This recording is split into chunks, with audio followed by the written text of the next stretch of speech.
Hey there, everybody. How's it going? Nice to see you again. So I have been shooting the OM System Micro Four Thirds stuff for a while now, about a month or so, I think. That's what it feels like. I think maybe a couple of weeks, whatever, doesn't matter. The point is, one of the things I'm noticing, which is interesting, because anytime there's an anomaly or something happens that's not what you think should happen, it always piques my curiosity, okay, as it should most people. And one of the things that I've been noticing is that the OM System Micro Four Thirds images are sharper than the images that I've gotten with the Sony a7R5. Now, that's counterintuitive, and something isn't right. I mean, I like the Micro Four Thirds system, and I'm having a ball photographing with these cameras, and the results are spectacular. And the most important thing is I'm having fun. They're a lot of fun. So I can see where people get these cameras and they want to make them work because they're a lot of fun to shoot with, okay? That's number one. As with everything, they do require good technique. But back to the original point. The point is scenes that I photographed before with the Sony a7R5, I was actually kind of disappointed with the quality.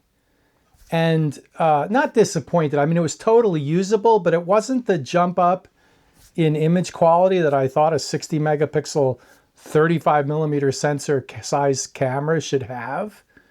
Like, I didn't really see much of a difference between that and the APS-C Fujis, you know. The Olympus stuff, or Olympus, it's not Olympus anymore, it's OM Systems, same difference. The OM Systems stuff that I'm shooting now seems sharper, just looks sharper, looks better than even the Fuji APS-C stuff. So what's going on here?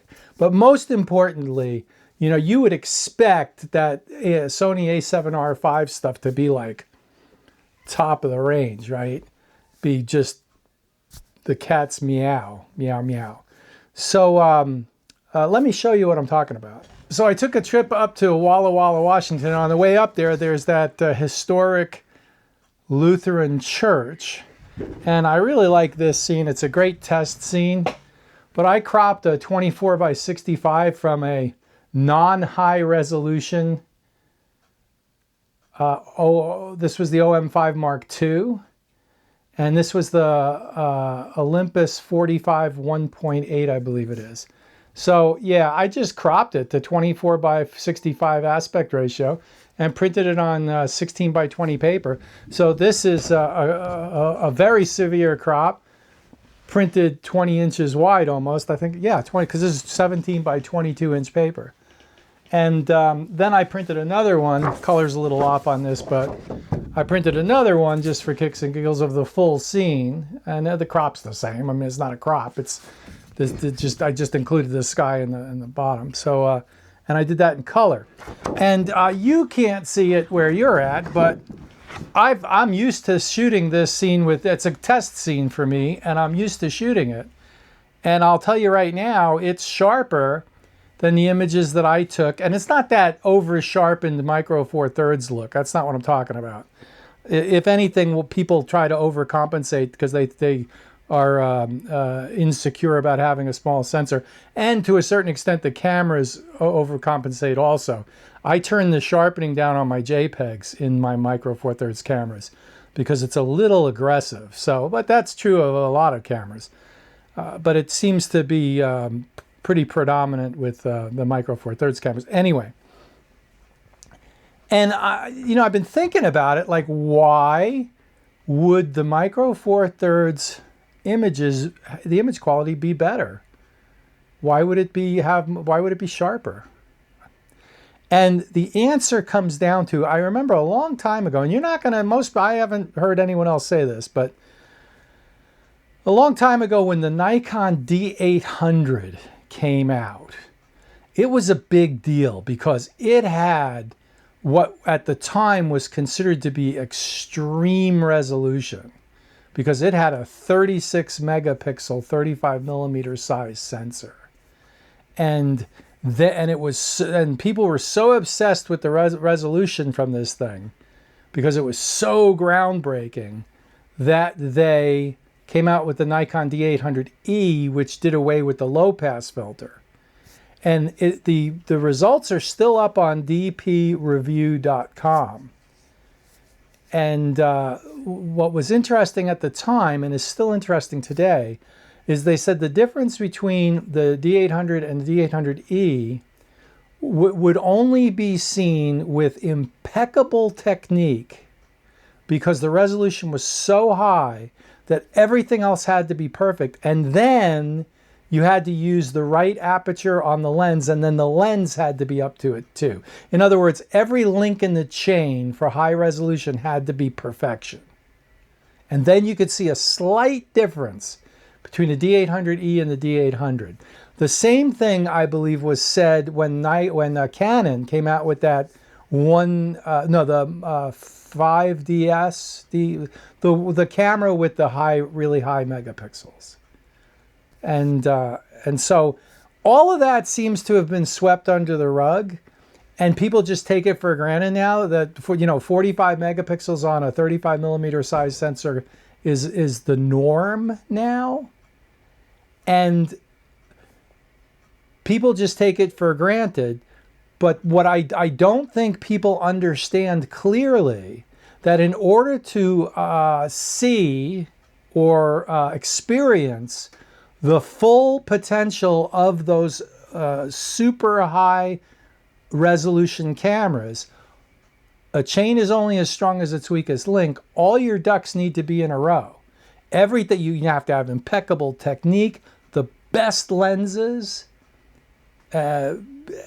tripod, that's part of impeccable technique. So everything's got to be perfect. And then you'll see the top resolution. But if any part of that chain isn't too strong, you're not going to get the potential.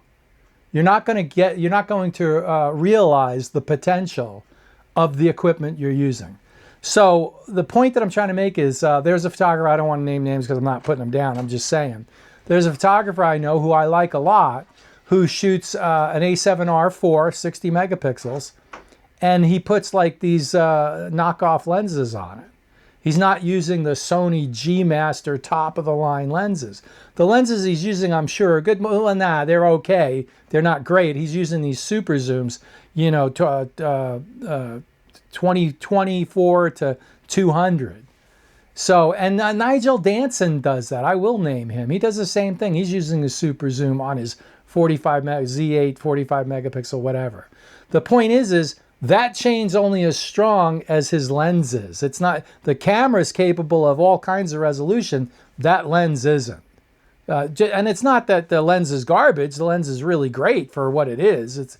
But super zooms are not the top of the line lenses. So the point that I'm trying to make is if you're going to shoot full frame and you don't have all your ducks in a row and you're not using the best of the best, so what if you have a 60 megapixel or 45 megapixel 35 millimeter size sensor camera? It's gonna, you can very quickly, with bad technique or cheap lenses or compromised lenses like a super zoom, you can very quickly negate your supposed advantages real fast.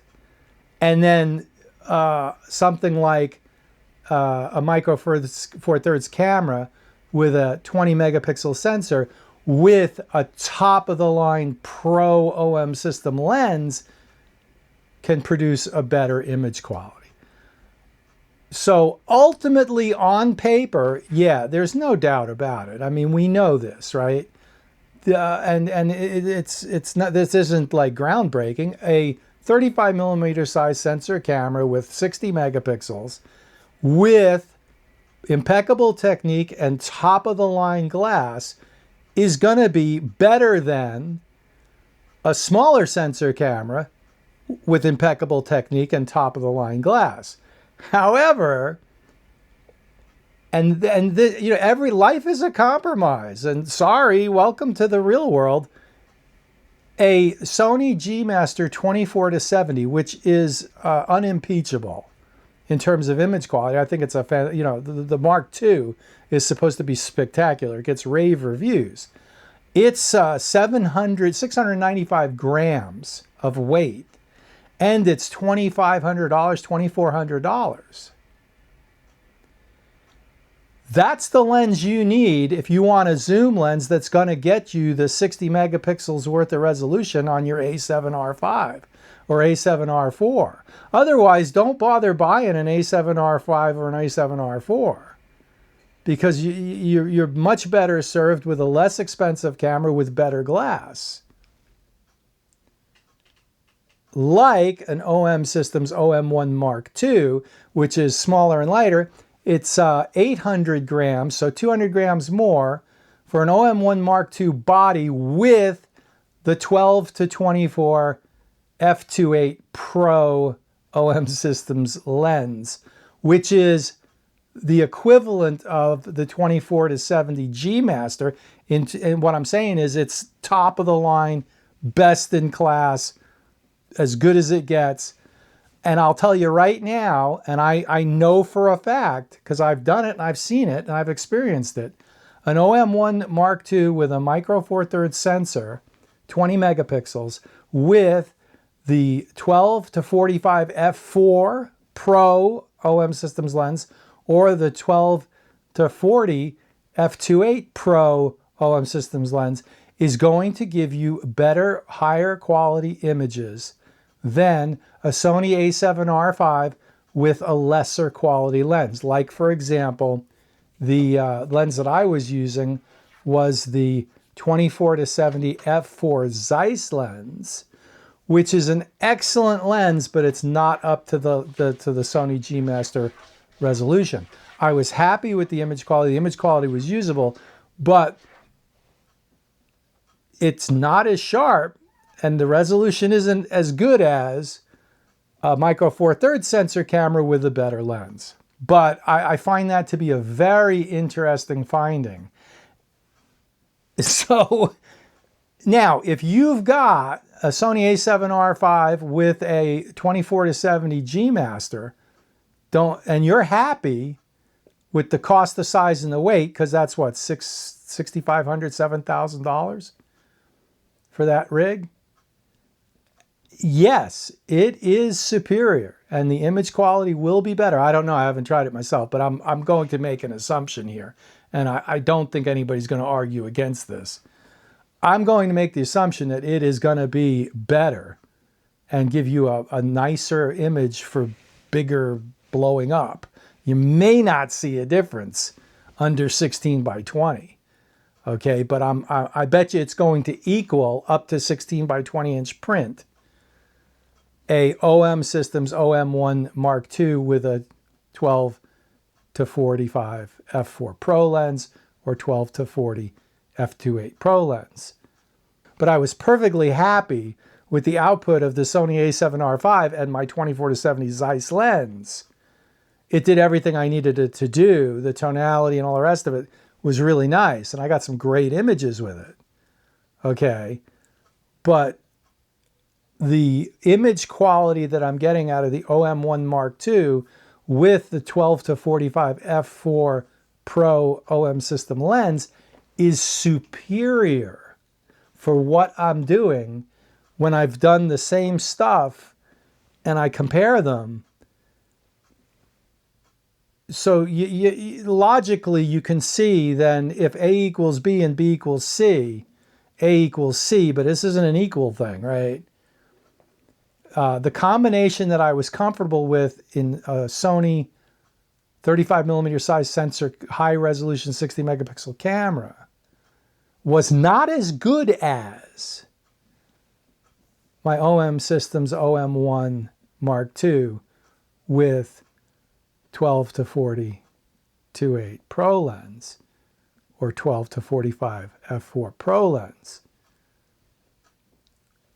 And I am totally unwilling to spend $7,000 for a slight bump in image quality when I was perfectly happy with the 24-70. You see where I'm going with this, right? The bottom line comes down to all the cameras are good today. Yes, a full frame 35mm size sensor camera is going to be better, but you're really going to have a hard time trying to realize any of those practical differences or improvements. And you better have all your ducks in a row, and you better have impeccable technique and the best lenses, okay? Or else you're wasting your time, because you're not going to see it. As a matter of fact, your image quality could be worse than if you had gotten a micro four thirds camera with a 20 megapixel sensor and a better lens. It doesn't matter what you shoot these days. It really, I'm actually kind of amazed. It's better than I thought it was going to be. And that's surprised. I thought I was going to be making compromises, and actually I'm not making compromises. If anything, my photography's improved. That's fascinating to me. And it's contrary to the popular opinion, which is a place I've lived most of my life. Okay, so that's what I have for you today, and I thought it was interesting. Patreon's doing awesome. I'm getting ready to ship out the print packs for the Collector of the Photographic Arts level members, and I'm looking forward to that. And YouTube, like, subscribe, hit the bell for notifications, but please subscribe, because that's what this YouTube game's all about. Vote for the people, the real people, not the AI people, that you like, and you do that by subscribing. And when you subscribe to a channel, particularly small channel, you're encouraging that channel to survive and thrive, and that's a great thing. So, and to all my subscribers, I appreciate it, and to all my Patreon members, thank you so much, and we'll see you out there. Have a great one. Bye. So I made a video about a month ago, and I said, you know, what is it, the faking it video. And I said there was a fence around the Finnish Apostolic Historic Church, and it had been there for 60 years, and I wouldn't remove it in post-processing, and because it's probably going to be here for another 60 years, right? Well, maybe not so much. Here, let me show you.